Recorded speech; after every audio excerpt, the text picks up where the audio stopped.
आप सभी को मेरा प्यार भरा नमस्कार। मैं हूँ आपकी प्यारी मल्लों की राज दुलारी और अपने सास ससुर की आंखों की तारी एस्थेटिक पहाड़ी बुआरी। तो दोस्तों, आपका स्वागत है मेरे यूट्यूब चैनल एस्थेटिक पहाड़ी बुआरी में। तो पिछले ब्लॉग में देखा होगा, मैं आई हूँ अपने मायके। वो भी जब मम्मी आई है कोलकाता से, तो तब मम्मी ने कहा कि चल तू अपने ब्लॉगों के द्वारा बताती है कि तू मायके को कितना मिस करती है। तो मुझे बहुत बुरा लगता है।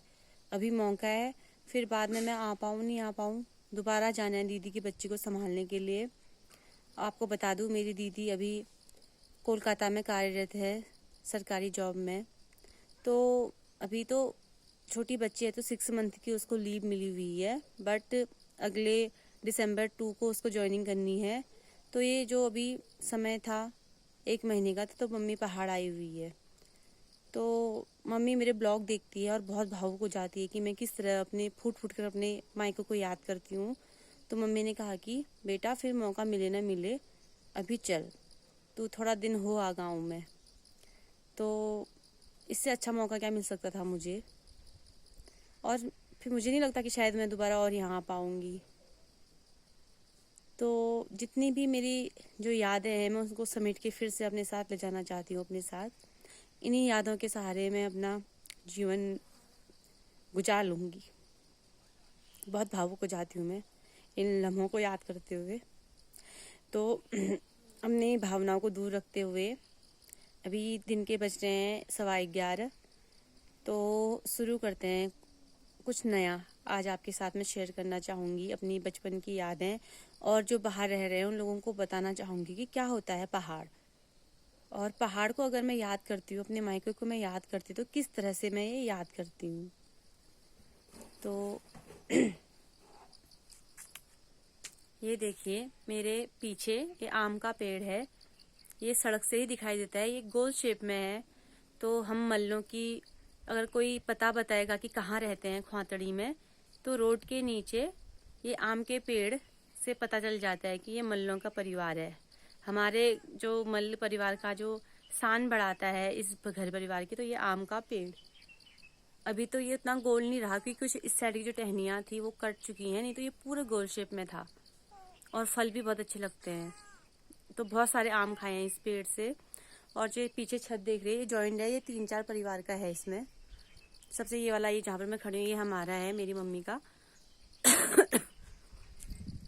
पहले ये पत्थर की छत हुआ करती थी, लेकिन आप जानते हैं ना, बंदर कितने ज्यादा आते हैं गाँव में, तो पूरी तहस नहस कर देते हैं छत को। तो हमने ये टिन डाला हुआ है।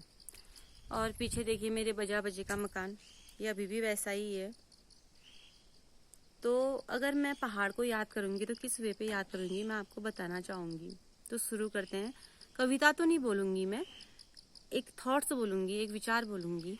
तो शुरू करते हैं। जो भी गलती होगी आप माफ कीजिएगा मुझे।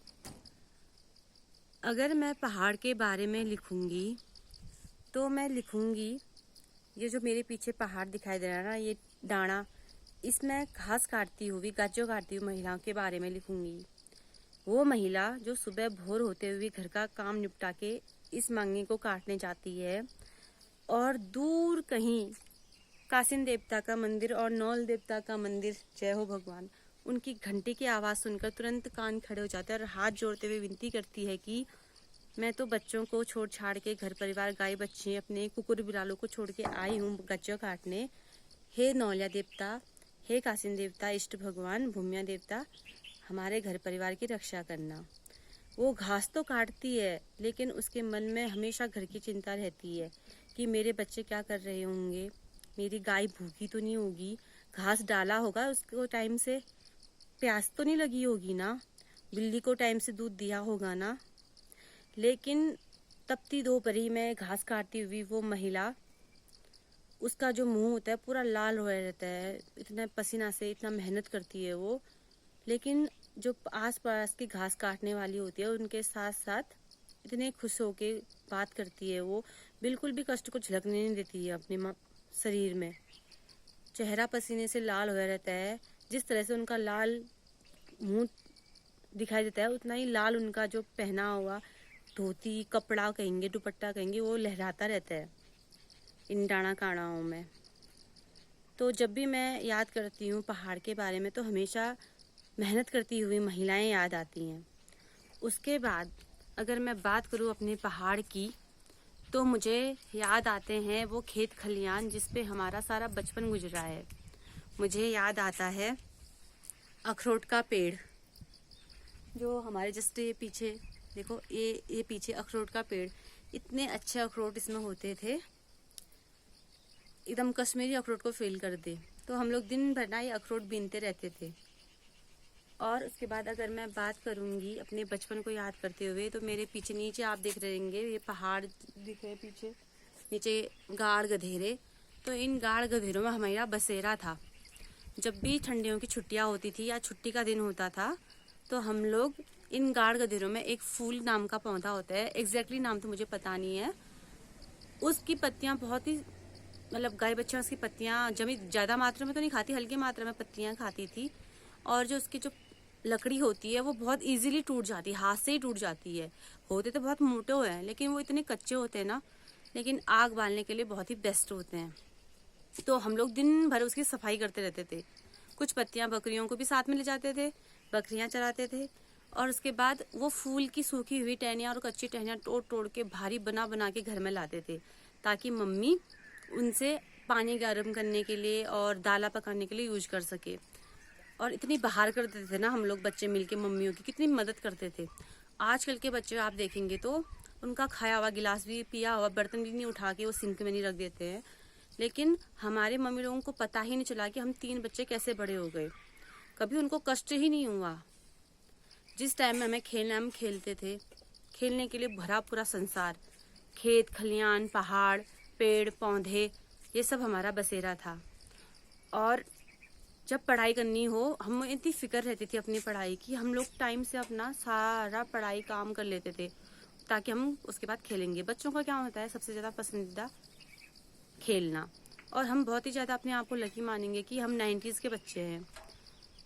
तो हम लोगों ने इतना अच्छा बेस्ट बचपन जिया है अपना कि मैं क्या बता दूं। अगर तुलना करें तो हमने बोलेंगे कि एक स्वर्ग बोलते ना, तो हमने जो हमारा संसार था वो एक पूरा स्वर्ग था। लेकिन आजकल के जो बच्चे जो बचपन जी रहे हैं तो मैं सोचती हूँ कि वो किसी नरक से कम नहीं है। ना उनको खेलने के लिए जगह है, दिन भर वो मोबाइल पकड़ के बैठे रहते हैं। पढ़ाई तो उनकी मैं क्या बोलूँ, पढ़ाई में उनका ध्यान ही नहीं है, नहीं उनको संस्कार सिखाए जाते हैं। तो इतनी याद ताज़ा हो गई ना मुझे, यहाँ आके सब पल याद आ रहे हैं। हम 5 लोग थे यहाँ, मेरी दीदी, मैं, मेरा भाई और बगल में स्वाति और शुभम, 2 भाई बहन वो। तो हम 5 बच्चे थे टोटल 90s के। हम अपने आप को 5 पांडव कहते थे क्योंकि पांडव भी 5 थे और हम बच्चे भी 5 थे इस मोहल्ले में, मल्लों के 5 बच्चे। तो हमने अपने आप को डिवाइड कर रखा था कि हम लोग 5 पांडव हैं। और इतना प्यार, इतना एक दूसरे के प्रति समर्पण, इतनी मस्ती, बहुत ज़्यादा हमने अच्छा बचपन व्यतीत किया है। अब तो समय की मार बोलो, हम लोग सब अलग अलग हैं, बात भी बहुत मुश्किल से हो पाती है। और लेकिन वो पल बहुत याद आते हैं। मैं भगवान से ये चाहती हूँ कि भगवान क्यों बड़ा किया इतनी जल्दी, क्यों इतनी जल्दी इतनी जिम्मेदारियों के बोझ के नीचे मुझे दबा दिया, मुझे क्या हर किसी को। काश वो बचपन हम फिर से जी पाते। वही न चिंता, न डर, न फिक्र, न किसी की परवाह, बस खुले मन से दौड़ना है, घूमना है, खेलना है, खाना है, टाइम टाइम से अपना जो करना है। और हमने तो कभी डांट भी नहीं खाई। मैं बोलूँ मेरे पेरेंट्स ने कभी मुझे डांटा तक नहीं। मेरे पेरेंट्स क्या, अगर अगल बगल के मेरे दादा दादी लोग ने कभी मेरे को डांटा नहीं, क्योंकि हम लोग इतने अच्छे बच्चे थे। लेकिन अब तो डांट खाना एक रोजाना हिस्सा बन चुका है लाइफ का। कोई भी किसी को समझ नहीं पाता है, आपके पेरेंट्स ही आपको समझ सकते हैं, आपके साथ के बच्चे, खेलने वाले बच्चे ही आपको जान सकते हैं कि आप कैसे हैं। इसके अलावा आपका कोई अपना नहीं होता है। हम सबको एक्सप्लेन करते रहते हैं कि नहीं ऐसा नहीं, वैसा नहीं, वैसा नहीं। ये जिंदगी की उठा पटक ने हमें इतना ज़्यादा, इतना निराशा मैं हूँ, मैं क्या बता दूँ। इतना मुझे बोझ जैसी लगती है ये ज़िंदगी। और मैं वही सोचती हूँ कि काश मैं बड़ी ही नहीं होती, काश मैं अपने बचपन में ही जीती, इतना सुंदर बचपन। तो यही चीज़ें मेरे दिल को झकोड़ देती है। अब तो पहाड़ों में कुछ रह नहीं गया है, सब लोग इधर चले गए हैं, लेकिन यहाँ अभी भी इतनी शांति सुकून है ना। अगर मैं ये सांस ले रही हूँ ना, तो ये इसमें मम्मी की धूपबत्ती करी हुई जो अगरबत्ती की खुशबू सुनाई दे रही है, और शीतल सी ठंडी सी सुकून भरी हवा। अगर मैं पिथौरागढ़ में होती हूँ ना, तो मुझे पता नहीं सुख शांति सुकून मिलता ही नहीं है। मैं दिन भर वही डेली लाइफ स्टाइल जीते जीते मैं कहीं ना कहीं बोर हो चुकी हूँ, थक गई हूँ। और कहीं ना कहीं दिल के कोने में एक बचपना और एक यहाँ की याद इतनी भरी पड़ी है ना, मैं इससे दूर ही नहीं हो पाती हूँ। मैं सोचती बहुत ज़्यादा हूँ, और उनको अपने शब्दों में उकेरना, अपनी फीलिंग को शब्दों में उकेर, अगर जब टाइम हो तो उकेरती हूँ, डायरी के रूप में लिखती रहती हूँ, कविताएं, थॉट्स, आपको तो पता है ना। तो जब भी मौका मिलता है, इन पहाड़ों को याद करते हुए, इनकी भीनी भीनी खुशबू को याद करते हुए अपने आप में समेट लेती हूँ, एक आह सी भरती हूँ, आंखें डबडबा जाती हैं, लेकिन फिर से एक नए आत्मविश्वास के साथ फिर से वही दिनचर्या शुरू करती हूँ। तो अब मुझे लगता है कि बहुत ज़्यादा भावुक भी हो गई हूँ, इससे ज़्यादा मैं क्या बोलूँ अभी। धन्यवाद। आपको अच्छा लगा हो तो ज़रूर वीडियो को शेयर कीजिएगा, लाइक कीजिएगा, कमेंट्स भी ज़रूर कीजिएगा। अगर आप अपने बचपन से थोड़ा भी जुड़ पाए हैं। कहने को तो बहुत ज़्यादा है, मैं हमेशा कहती हूँ ना, ये 10-15 या 12 मिनट के ब्लॉग में मैं अपनी फीलिंग को नहीं बता सकती हूँ। अगर मैं सोचती हूँ ना कभी कभी एक बुक लिख दूँ, लेकिन ज़्यादा नॉलेज नहीं है, कैसे पब्लिश होती है, कैसे क्या होता है, कर पाऊँगी नहीं कर पाऊँगी, डर पहले आ जाता है। ये पहाड़ों से जुड़ी हुई यादों को, अपने बचपन की यादों को, अपनी लाइफ एक्सपीरियंस को एक बुक के रूप में मैं उकेरना चाहती हूँ। कविताओं का तो अलग है, कविताएं तो लिखती रहती हूँ अलग अलग टॉपिक्स पे, लेकिन ये जो पहाड़ है ना, ये पहाड़ मुझसे नहीं छूटता है, ये बचपन मुझसे नहीं छूटता है। और लिखने के लिए, कहने के लिए बहुत ज़्यादा स्टोरी है। तो अगर भगवान ने चाहा इन फ्यूचर कोई बुक निकाल सकती हूँ, अगर सपोर्ट मिला और भगवान जी का आशीर्वाद मिला तो धन्यवाद। आप लोग सपोर्ट ज़रूर कीजिएगा मुझे। धन्यवाद।